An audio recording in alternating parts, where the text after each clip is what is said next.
Welcome to మన TV. ముందుగా headlines చూద్దాం. ఏపీ బడ్జెట్ ప్రకటించిన ఆర్థిక మంత్రి పయ్యావుల బాబు సూపర్ 6 హామీలకు బడ్జెట్లో పెద్దపీట. తొలిసారి 3 లక్షల కోట్లు దాటిన వార్షిక బడ్జెట్. మత్స్యకారులకు 20,000 సాయం. దీపం పథకం కింద నిధుల కేటాయింపు.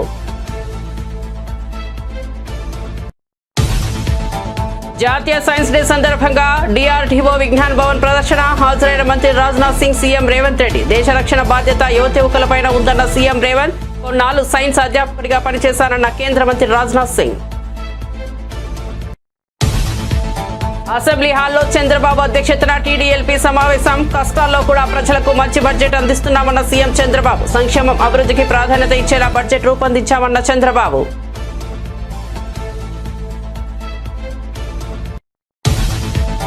హరీష్ రావుకు మంత్రి జూపల్లి కృష్ణారావు ప్రశ్నలు. రాజకీయ దురుద్దేశంతో హరీష్ రావు విమర్శలు చేస్తున్నారన్న జూపల్లి. 10 ఏళ్లు పాలించిన బీఆర్ఎస్ ప్రాజెక్టును ఎందుకు పెండింగ్ లో పెట్టిందని ప్రశ్న.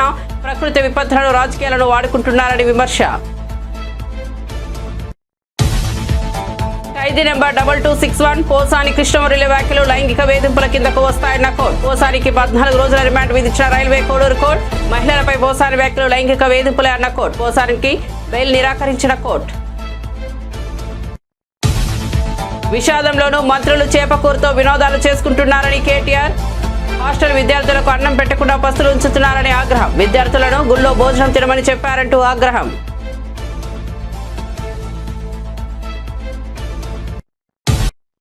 ఇక వార్త వివరాల్లోకి వెళ్తే ఆంధ్రప్రదేశ్ వార్షిక బడ్జెట్లో కూటమి సర్కార్ సంక్షేమానికి పెద్దపీట వేసింది. సూపర్ 6 హామీలు, అభివృద్ధి పనులకు భారీగా నిధులు కేటాయించింది.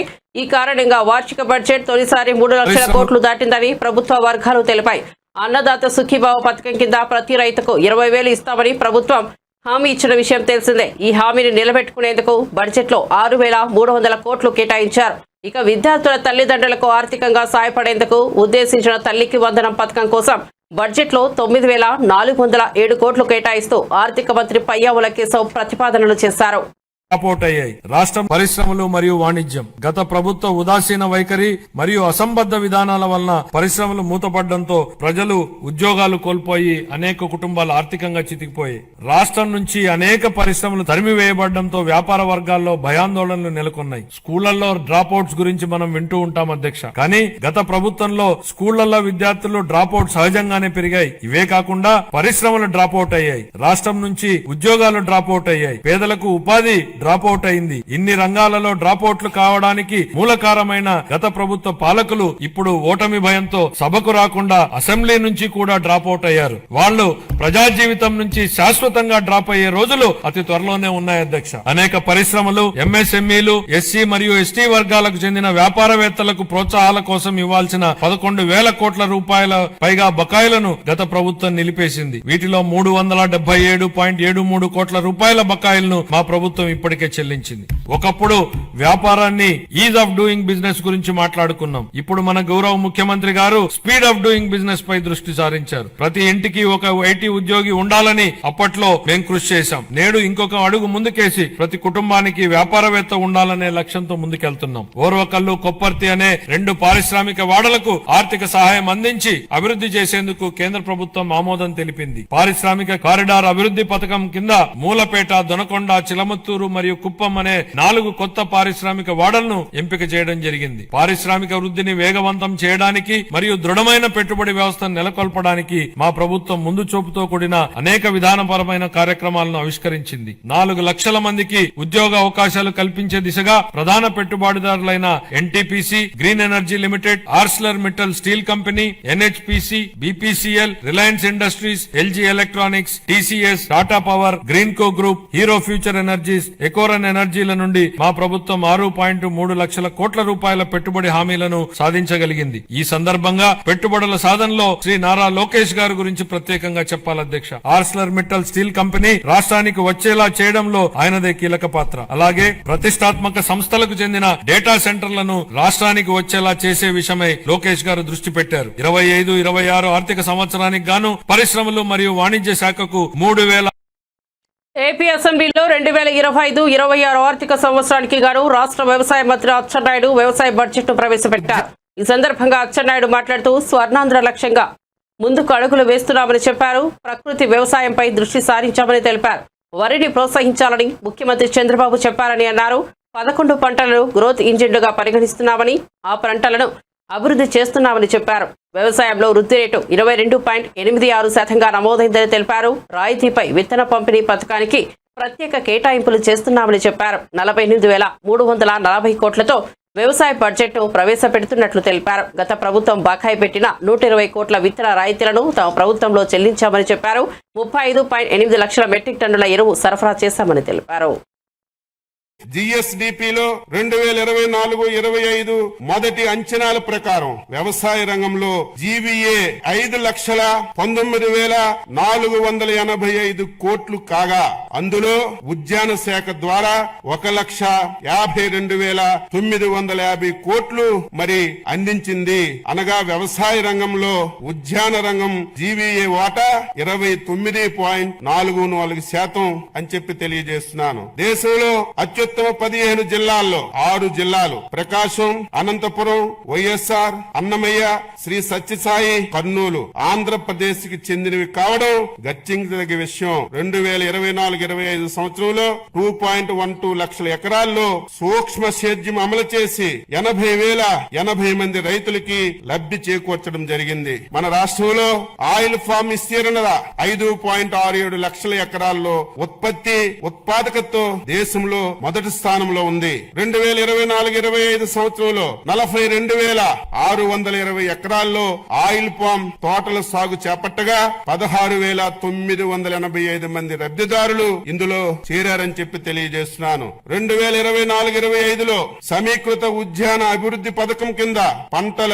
కోత అనంతరం నష్టాలు నివారించడానికి 590 ప్యాక్ హౌసులు, రైపనింగ్ ఛాంబర్స్, కలెక్షన్ సెంటర్లు, కోల్డ్ రూములు మంజూరు చేశాం. 2024లో సంభవించినటువంటి వివిధ విపత్తుల్లో నష్టపోయినటువంటి 27,436 మంది ఉద్యాన రైతులకు 43.70 కోట్ల ఇన్పుట్ సబ్సిడీ అతి తక్కువ సమయంలో విడుదల చేశాం. గత ప్రభుత్వ హయాంలో మే 24 సంభవించినటువంటి వడగండ్ల వాన, అధిక వర్షాలకి నష్టపోయినటువంటి ఉద్యాన పంటలకి 4.31 కోట్లు జనవరి 2025లో విడుదల చేశాం. మైక్రో ఇరిగేషన్ కంపెనీలకి చెల్లించవలసినటువంటి బకాయిలు 1,166.99 కోట్లలో ఈ ప్రభుత్వం 452.55 కోట్లు ఈ సంవత్సరం విడుదల చేశాం. పామాయిల్ రైతులకు కంపెనీలకు చెల్లించవలసినటువంటి బకాయిలు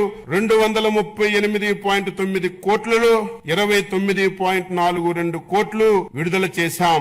MIDH పథకంలో చెల్లించవలసినటువంటి హైదరాబాద్ లో జాతీయ సైన్స్ డే సందర్భంగా DRDO నిర్వహించిన విజ్ఞాన వైభవ్ ప్రదర్శనకు కేంద్ర రక్షణ మంత్రి రాజ్నాథ్ సింగ్, సీఎం రేవంత్ రెడ్డి హాజరయ్యారు. ఈ సందర్భంగా రేవంత్ రెడ్డి మాట్లాడుతూ దేశ రక్షణ బాధ్యత యువతి యువకులపై ఉందన్నారు.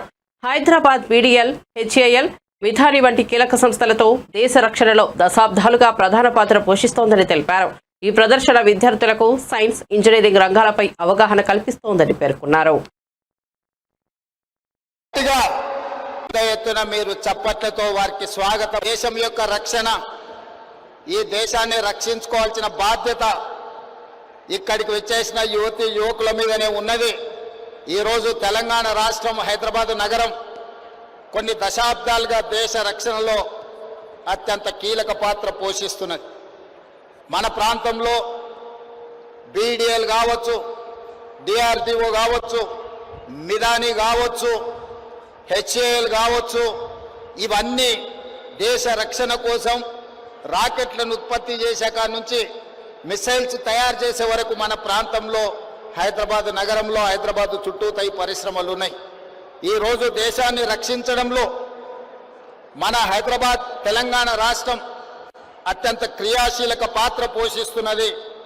అయితే ఈరోజు ఈ ప్రత్యేకమైన సైన్స్ ఎగ్జిబిషన్ ఏర్పాటు చేయడం ద్వారా లక్షలాది మంది విద్యార్థులకు దేశభక్తి పట్ల, దేశాన్ని రక్షించుకోవాల్సిన బాధ్యత పట్ల ఒక అవగాహన కల్పించడానికి ఈరోజు ఈ ఎగ్జిబిషన్ని మనం ఏర్పాటు చేసుకోవడం జరిగింది. ఈరోజు రక్షణ మంత్రి जी तेलंगाना राज्य से हर साल 1,10,000 इंजीनियरिंग ग्रेजुएट पास होकर ज्यादा से ज्यादा 1 लाख लोग कंप्यूटर साइंस पढ़कर अमेरिका जाने के लिए कोशिश कर रहा है। इसीलिए हम लोग ये कोशिश किए सांप्रदायिक इंजीनियरिंग पढ़ाने के लिए, देशभक्ति, देश को बचाने के लिए, आगे इस देश को रक्षा करने के लिए आज ये साइंस एग्जीबिशन हमें लगाया। आगे ये जो विद्यार्थी है civil engineering, mechanical engineering, electrical engineering पढ़कर इस देश में जो सांप्रदायिक इंजीनियर्स को और इस राज्य से हम देने के लिए कोशिश कर रहा है। खाली आईटी प्रोफेशनल अमेरिका जाने के लिए, आईटी कंपनीज में काम करने के लिए होगा, उनके परिवार के लिए अच्छा है, मगर देश के लिए जो सांप्रदायिक इंजीनियरिंग ग्रेजुएट्स का बहुत जरूरत है। इसीलिए तेलंगाना राज्य ने एक कोशिश किया, ये आज ये एग्जीबिशन के लिए आप समय देकर इतना दूर आए, तेलंगाना 4 करोड़ जनता के तरफ से आपको स्वागत करूंगा मैं। और दूसरी बात, यहाँ पर आजादी से पहले भी, आजादी के बाद भी यहाँ पर बीडीएल, एचएएल, मिदानी और डीआरडीओ बहुत सारे सांप्रदायिक देश रक्षा के लिए यहाँ पर प्रोडक्शन में हम लगा हुआ है। लगातार Hyderabad and Bengaluru is the defence centres, तो Hyderabad Bengaluru defence connecting corridor, defence industrial corridor अभी अनाउंस आप पहले बात दिया हुआ था। मेरा एक ही गुजारिश है, हैदराबाद बेंगलुरु डिफेंस कॉरिडोर आप डिक्लेयर किए तो ज्यादा से ज्यादा हमारा इन्वेस्टमेंट्स आएंगे। यहाँ बहुत सारे रॉकेट्स भी तैयार करने का आज स्काई रूट वाला और बहुत वाले प्राइवेट जो स्टार्टअप्स भी यहाँ शुरू हो गए। इसीलिए आपके तरफ से आपका मदद बहुत जरूरी है।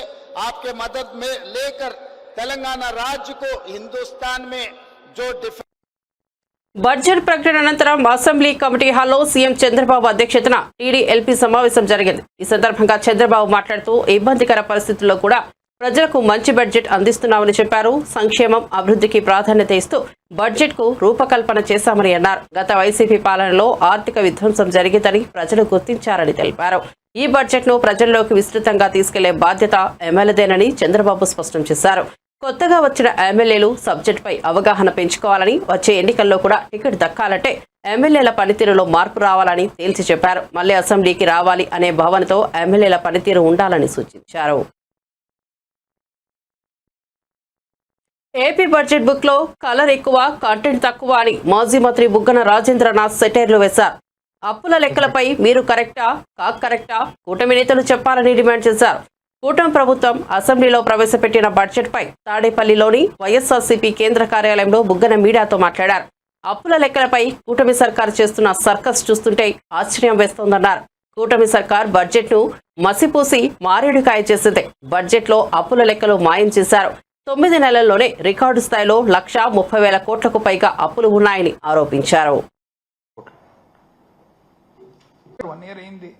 ఈరోజు లెక్క పెడితే గత ప్రభుత్వం అని 25 సార్లు ప్రసంగంలో 25 సార్లు గత ప్రభుత్వము, మరి విధ్వంసము, అరాచకము ఇటువంటివన్నీ కలిసి ఒక 10 సార్లు, అంటే 35 సార్లు. ఎందుకండి? మీకు లక్షణంగా ప్రజలు తీర్పు ఇచ్చినారు. పాజిటివ్ నోట్లో మీరు ఏ విధంగా పరిపాలన చేస్తామని చెప్పి మీరు హామీ ఇచ్చినారో, మీ వాగ్దానాలు ఏవైతే ఉన్నాయో ఆ వాగ్దానాల మేరకు మీరు హ్యాపీగా పరిపాలన చేసుకుంటూ అబ్సల్యూట్ మెజారిటీ ఉంది కదా. అపోజిషన్ స్టేటస్ అడిగితే కూడా, ఎందుకంటే ఉండేదే ఒకే ఒక అపోజిషన్ పార్టీ, నంబర్స్ పక్కన పెట్టి స్టేటస్ అడిగితే కూడా వద్దన్నారు మీరు. మంచిది, ఇంకా ఫుల్ ఫ్లెజ్డ్ గా మీరు మంచి పాజిటివ్ నోట్లు చేయండి. ఎప్పుడు గత ప్రభుత్వం, ప్రతి పారాకు గత ప్రభుత్వం. ఎందుకండి నెగటివ్ నోటు? అయితే ముఖ్యంగా ఏమంటే, మీరు యాక్చువల్గా ఈ ఎలక్షన్ జరిగినది ఏం బేసిస్ మీద? ఒకటి, కూటమి ప్రభుత్వం ప్రధానమైన అంశం సూపర్ 6. ఎందుకంటే మీరు ఇంటింటికి తిరిగి పేపర్ పెట్టుకొని దాని ఫారం ఫిలప్ చేసి ఇంటి పేరు ఇచ్చి ఆధార్ కార్డు ఇచ్చి తీసుకొని ఇచ్చి మొబైల్ మెసేజ్లు పంపించి ఇంకోటి చేసి నీకు 15, నీకు 18, నీకు 18, నీకు 20, నీకు 15 అని లెక్కలేసి ప్రతి ఇంటికి పోయి, ఒకసారి కాదు ఎన్నోసార్లు, పలుసార్లు ఇంటికి పోయి నీ ఇంటికి 1,00,000 వస్తుంది, నీ ఇంటికి 2 లక్షలు వస్తుంది, నీ ఇంటికి 3 లక్షలు వస్తుంది అంటే పాపం ప్రజలు కూడా నమ్మినట్టున్నారు. ఎందుకు నమ్మినట్లున్నారంటే 2019 నుంచి 24 వరకు వైసీపీ ప్రభుత్వంలో జగన్మోహన్ రెడ్డి గారు చెప్పిన ప్రకారంగా క్యాలెండర్ పెట్టి మరి వాగ్దానం చేసిన ప్రతి ఒక్కటి మేనిఫెస్టోలో ఉన్న వాగ్దానాలన్నీ కూడా పూర్తి చేయడం జరిగింది. బహుశా ప్రజలు అనుకొని ఉండొచ్చునేమో ఇదేదో ఉంది కదా సెట్ సిస్టమ్, ఈ సిస్టమ్ ప్రకారం వస్తాయని. ఎందుకంటే మానవుడు కూడా ఆశాజీవి కదా. అండ్ ఇంతమంది పాపం పేదరికంలో ఉండేవాళ్ళు, మధ్యతరగతి వాళ్ళు ఎంతో అందినేది సూపర్ 6లో ఏమందిందండి? అది అర్ధదీపం అనాలన్నా పావుదీపం బడ్జెట్ మాత్రం లేదు అని మీరు గమనించినారు లేదు, పరిశీలించినారు లేదు? అందరూ మామూలు టైప్లో లేదు ఇది మార్చినారు. మామూలుగా మనకి ఎక్కువ బడ్జెట్ ఇన్ బ్రీఫ్లో అన్ని ఫిగర్స్ వస్తాయన్నమాట. ఆ కొన్ని తీసేసినారు. ఏవేవి తీసేసినారు? రాష్ట్ర అప్పు గురించి ఉండే తీసేసినారు, దీంట్లో పబ్లిక్ డెట్ తీసేసినారు, పబ్లిక్ అకౌంట్ కూడా తీసేసినారు. లేదు ఇంక ఎతకాలి ఇప్పుడు లోపల మళ్ళీ ఎక్కడో పెట్టింటారు. మెకనాస్ గోల్డ్ కదా ఎతికినట్లు మేము ఎతకాలన్నమాట. నెక్స్ట్ మళ్ళా దాని తర్వాత గ్యారంటీలు ఎక్కడ ఉన్నాయనేది కూడా, ఆ గ్యారంటీలు సహజంగా కూడా వాల్యూమ్ 5.2లో ఉంటాయి కాబట్టి చూసుకోవచ్చు. కాకపోతే ఈ రెండు దీంట్లో కూడా ఇస్తారు మామూలుగా, ఈసారి ఇవ్వలేదన్నమాట. అయితే ఒకరు మాత్రం బాగా చెప్పినారు. ఏమిది అంటే ఇదేదో కలర్ ఎక్కువ ఉంది సార్, కాకపోతే కంటెంట్ తక్కువ ఉంది అన్నారు అనమాట. బాగా చూస్తే కలర్ ఎక్కువ ఉంది, కంటెంట్ తక్కువ ఉంది అన్నారు. నేను కూడా చూస్తే అన్ని ఏదో గ్రాఫుల రూపంలో ఇచ్చినారు మొత్తం మీద. ఏది ఏమైనా కూడా ఒకటి, ఎప్పుడైనా మేము వైఎస్ఆర్సీపీ తరఫున జగన్మోహన్ రెడ్డి గారు కానీ మాకు, ఎందుకంటే మా సిద్ధాంతాలు రాజశేఖర రెడ్డి గారి సిద్ధాంతాలు కాబట్టి సింపుల్ లివింగ్, సింపుల్ థింకింగ్. ఇప్పుడు పేదవాడు అనేవాడు ఎప్పుడు కూడా ఒక అసంతృప్తితో కానీ లేకుంటే ఇబ్బందులు కలిగిన పరిస్థితుల్లో ఉంటే ఎప్పుడు కూడా సమాజానికి మంచిది కాదు. తెలంగాణ మంత్రులు హెలికాప్టర్లో యాత్రలు చేస్తూ చేపకూరుతో విందు చేసుకుంటున్నారని బీఆర్ఎస్ వర్కింగ్ ప్రెసిడెంట్ కేటీఆర్ విమర్శించారు. రాష్ట్రంలో ప్రజాపాలన పరాకాష్ఠకు చేరుకుందని ఆయన అన్నారు. విషాదంలోనూ మంత్రులు వినోదాలు చేసుకుంటున్నారని ఆరోపించారు. ఈ మేరకు ఆయన ఆరోపణలు చేశారు. మంత్రులు విందులు చేసుకుంటూ హాస్టల్ విద్యార్థులకు మాత్రం అన్నం పెట్టకుండా పస్తులు ఉంచుతున్నారని ఆరోపించారు. విద్యార్థులకు కనీసం తిండి పట్టలేని పరిస్థితిలో బీఆర్ఎస్ ప్రభుత్వం ఉందని ఆయన అన్నారు. శివరాత్రి రోజున అన్నం వండలేదు, గుడిలో తినడం అంటూ నాగూర్ కర్నూలు జిల్లాలోని కొండనాగుల ఎస్టీ బాలుర హాస్టల్ సిబ్బంది విద్యార్థులకు సూచించడం దారుణమని అన్నారు. సినీ నటుడు పోసాని కృష్ణమురళిని రాజంపేట్ సబ్ జైలుకు తరలించారు. ఆయనకు రైల్వే కోడూరు కోర్టు 14 రోజుల రిమాండ్ విధించిన సంగతి తెలిసిందే. పోసానికి ఖైదీ నెంబర్ 2261ని జైలు అధికారులు కేటాయించారు. పోసానిని రాత్రి 9 గంటల వరకు అన్నమయ్య జిల్లా ఓబులవారిపల్లె పిఎస్లో విచారించారు. అనంతరం రాత్రి 9:30 కోర్టులో ప్రవేశపెట్టారు. ఉదయం 5 గంటల వరకు కోర్టులో సుదీర్ఘ వాదనలు జరిగాయి. పోసాని తరపున పొన్నవోలు సుధాకర్ వాదనలు వినిపించారు. పోసానికి బెయిల్ ఇవ్వాలని కోరారు. అయితే అందుకు నిరాకరించిన న్యాయమూర్తి పోసానికి రిమాండ్ విధించారు. మార్చి 13 వరకు పోసాని రిమాండ్ ఖైదీగా ఉండనున్నారు. మరోవైపు విచారణ సందర్భంగా పోసానిపై కోర్టు కీలక వ్యాఖ్యలు చేసింది. మహిళల గురించి పోసాని చేసిన వ్యాఖ్యలు లైంగిక వేధింపుల కిందకే వస్తాయని పేర్కొంది.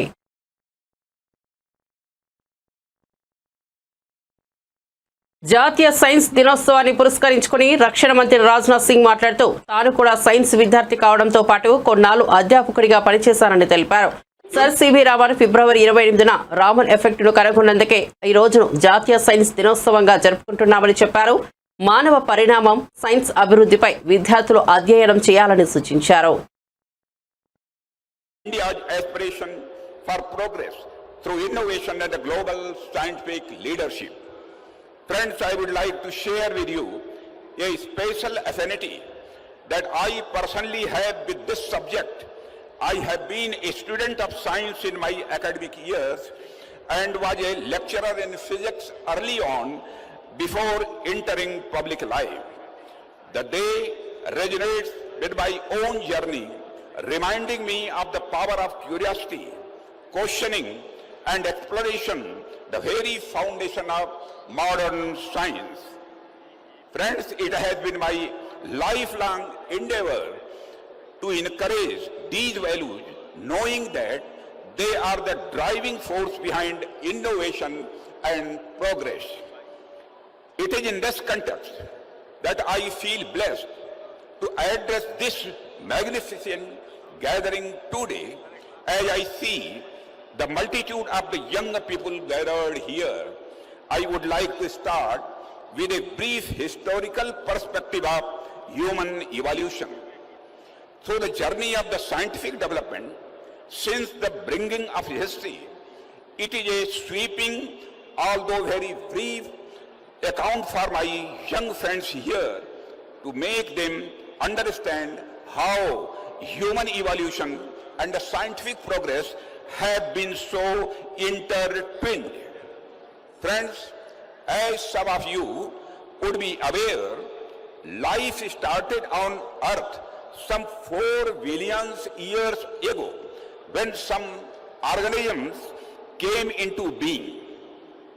Throughout this incredibly long journey since, these organisms diversified and multiplied into species of the innumerable forms. There is a general agreement among scholars that the modern human being arrived around 70,000 years ago. These were times when population was very less and land, forests, rivers, rocks in abundance. Man was a hunter or a gatherer of what the nature had endowed the earth with. People had all the resources on earth and very little requirement. But the scene changes around 12,000 years back. When agricultural revolution takes place, people back then took the first step to sow, nurture, and harvest. In the process, they got tied to a specific piece of land. Budget కేటాయింపులో తీవ్ర అన్యాయం చేశారని వైఎస్ఆర్సీపీ నేత మాజీ మంత్రి బొత్స సత్యనారాయణ మండిపడ్డారు. శుక్రవారం ఆయన ఏపీ అసెంబ్లీ బయట మీడియాతో మాట్లాడుతూ కూటమి ప్రభుత్వం ప్రజలను వంచిందని ధ్వజమెత్తారు. కూటమి నేతలు హామీలను విస్మరించారు, అన్ని వర్గాల ప్రజలను మోసం చేశారని బొత్స నిలదీశారు. గిట్టుబాటు ధర లేక రైతులు అవస్థలు పడుతున్నారన్నారు. కూటమి ప్రభుత్వం బడ్జెట్తో ఎవరికీ ప్రయోజనం లేదన్నారు. రైతులు, మహిళలు, యువత అన్ని వర్గాలను విస్మరించారన్నారు. ధరల స్థిరీకరణ కోసం వైఎస్ఆర్సీపీ ప్రభుత్వం 3,000 కోట్లు కేటాయించిందన్నారు. కూటమి ప్రభుత్వం కేవలం 300 కోట్లు మాత్రమే పెట్టిందని బొత్స సత్యనారాయణ ఆగ్రహం వ్యక్తం చేశారు. పోర్టులకు కానీ జెట్టీలకు కానీ ఆదాయాలు సమకూర్చే ఆ వనరులు చేశాం ఉదాహరణకి కాదా? ఉన్నాయి. రేపు ఇంకా 4-5 రోజులు ఉంది కాబట్టి ఆ డిస్కషన్లో అవన్నీ మాట్లాడదాం అవన్నీ కూడా. Okay, thank you, bye. పొలం కొనుక్కుంటారంట, కొనుక్కుంటా అందులో వచ్చి నువ్వు తప్పుకుంటారంట. దాన్ని అన్ని చేస్తే ఎన్నికల టైంలో హామీ అందరూ మెగా డిఎస్సీ అని చెప్పి రైతుకేమో 20,000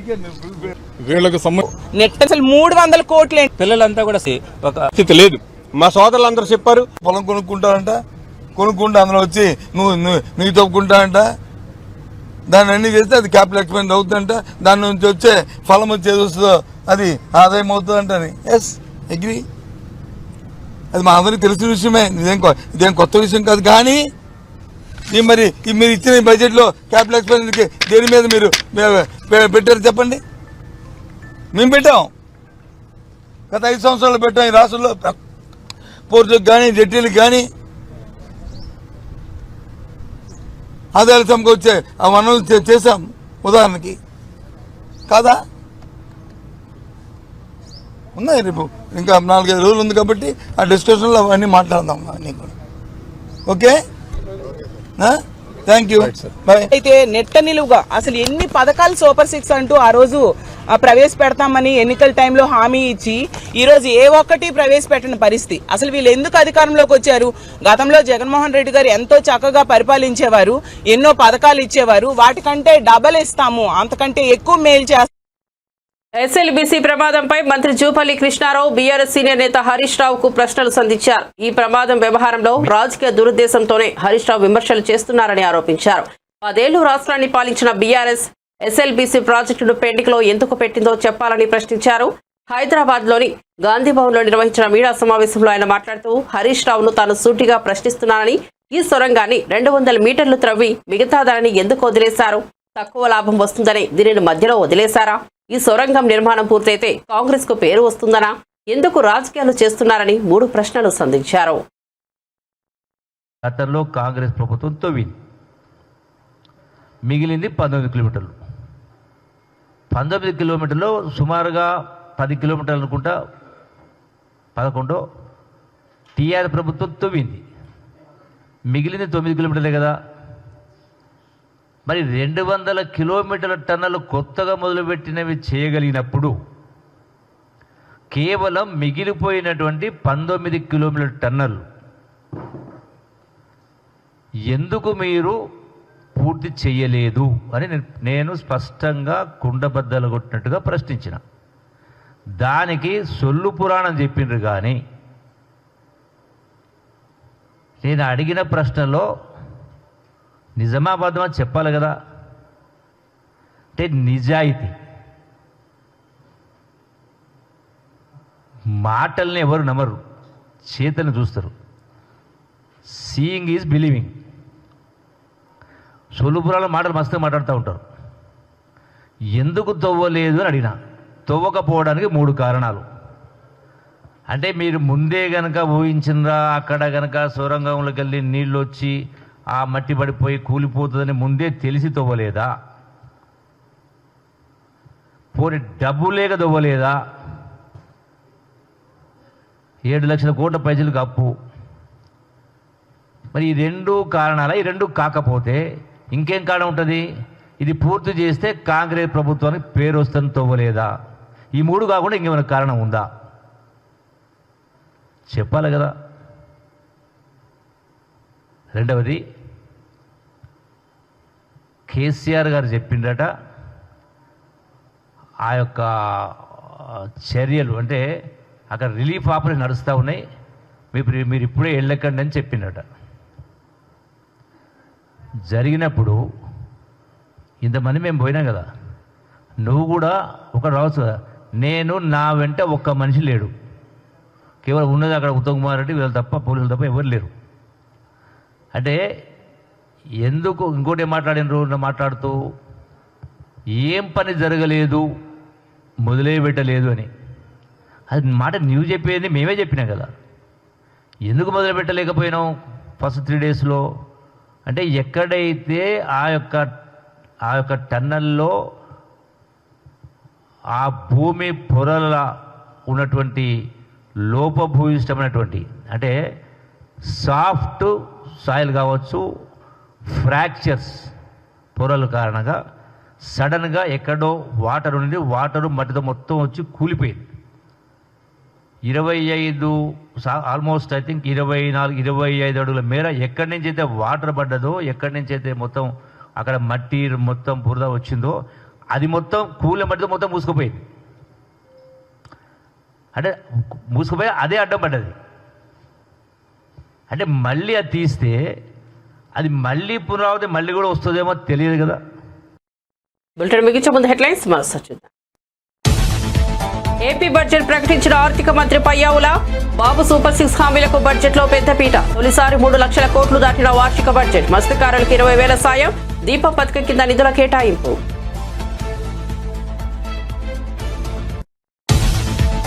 జాతీయ సైన్స్ డే సందర్భంగా DRDO విజ్ఞాన్ వైభవ్ ప్రదర్శన హాజరైన మంత్రి రాజ్నాథ్ సింగ్. సీఎం రేవంత్ రెడ్డి. దేశ రక్షణ బాధ్యత యువకులపైన ఉందన్న సీఎం రేవంత్. కొన్నాళ్ళు సైన్స్ అధ్యాపకుడిగా పనిచేశానన్న కేంద్ర మంత్రి రాజ్నాథ్ సింగ్. అసెంబ్లీ హాల్లో చంద్రబాబు అధ్యక్షతన TDLP సమావేశం. కష్టాల్లో కూడా ప్రజలకు మంచి బడ్జెట్ అందిస్తున్నామన్న చంద్రబాబు. సంక్షేమ అభివృద్ధికి ప్రాధాన్యత ఇచ్చేలా బడ్జెట్ రూపొందించామన్న చంద్రబాబు. గ్రూపులు కడితే ఊరుకునేది లేదంటే ఎమ్మెల్యేలకు వార్నింగ్. హరీష్ రావుకు మంత్రి జూపల్లి కృష్ణారావు ప్రశ్నలు. రాజకీయ దురుద్దేశంతో హరీష్ రావు విమర్శలు చేస్తున్నారన్న జూపల్లి. 10 ఏళ్లు పాలించిన BRS ఈ ప్రాజెక్టును ఎందుకు పెండింగ్ లో పెట్టిందని ప్రశ్న. ప్రకృతి విపత్తులను రాజకీయాలను వాడుకుంటున్నారని విమర్శ. ఖైదీ నెంబర్ 2261 పోసాని కృష్ణమురళి వ్యాఖ్యలు లైంగిక వేధింపుల కిందకు వస్తాయన్న కోర్టు. పోసానికి 14 రోజుల రిమాండ్ విధించిన రైల్వే కోడూరు కోర్టు. మహిళలపై పోసాని వ్యాఖ్యలు లైంగిక వేధింపులే అన్న కోర్టు. పోసానికి బెయిల్ నిరాకరించిన కోర్టు. విషాదంలోనూ మంత్రులు చేపకూరతో వినాదాలు చేసుకుంటున్నారన్న కేటీఆర్. హాస్టల్ విద్యార్థులకు అన్నం పెట్టకుండా పస్తులుంచుతున్నారని ఆగ్రహం. విద్యార్థులను గుళ్ళో భోజనం తినమని చెప్పారంటూ ఆగ్రహం.